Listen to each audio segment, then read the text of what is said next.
lot of history lessons about slavery focus on the experience of African slaves who were shipped to the United States. But an estimated 4.5 million African slaves were sold to Brazil. That's 10 times the number as went to North America. And today, more than 80% of the population of the northeastern state of Bahia is descended from African slaves. And African culture there is thriving.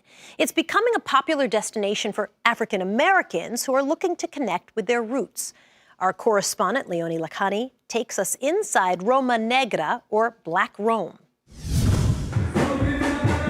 It's game day, dance music and celebration, a way of life for Brazilians. Locals line the streets of Salvador in the northeastern state of Bahia to support the country's soccer heroes.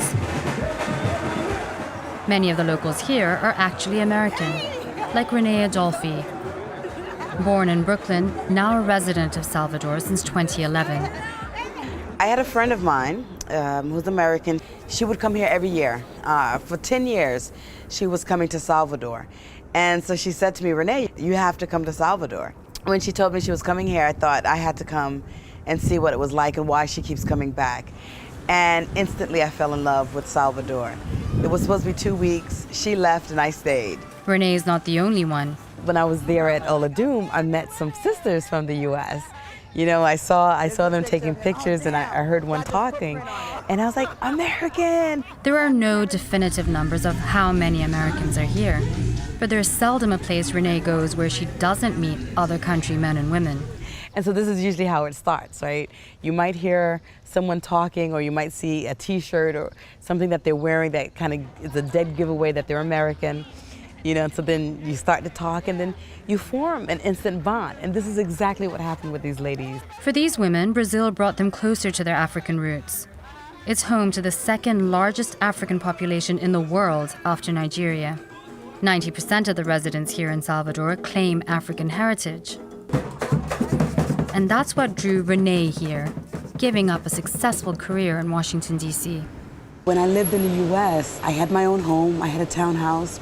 I had a condo that I was renting out. I had 2 cars.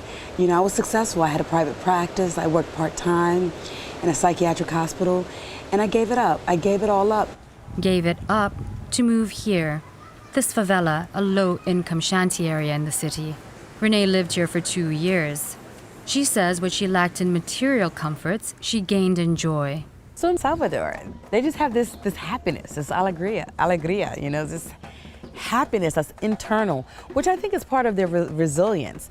There's a lot of issues. There's poverty. They don't know where the next meal is going to come from sometimes, you know. And so for them to be able to say, okay, I'm facing this despair. You know, I don't have food right now. I don't have water.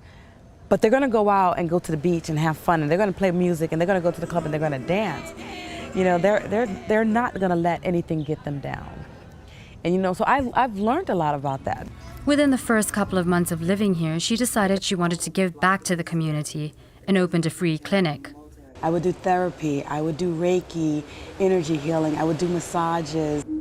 I begin to breathe in the same pattern. You know, I work with all populations, but particularly I like to work with the Afro population because we have a lot of trauma. She also hopes to lure more Americans here. And I'm bringing women, African-American women and women of color from the States to explore Bahia, you know, to receive the healing that Bahia has. How y'all feeling? We about to go get down in Clavillo and party in Salvador. For now, she's sharing that healing with her newfound friends in town, shaking off hardships they may face back at home, free to just be, as another night passes in Salvador de Bahia.